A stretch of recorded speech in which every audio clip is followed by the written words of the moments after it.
In this guide, I'm going to show you how to download videos with YouTube Premium on an iPhone or Android.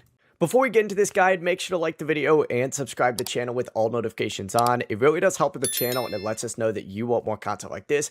We'd greatly appreciate it. And if at any point throughout this guide you did have any questions, just ask them down in the comment section below and we could help you out further. I'm going to be doing my best to reply to every single comment down there. Now, you will need an active YouTube Premium membership in order to download videos for offline viewing, but find the video that you want to download and either open it up or select the three dots next to it. You're going to see download video appear on here. Go ahead and tap it. You can also change the quality as well, but you could also hit view and it's going to immediately put you on here and it's going to show your downloads as well as the progress. To check this as well, you could also select you, hit downloads, and you'll see them all in here. The process really is as simple as that.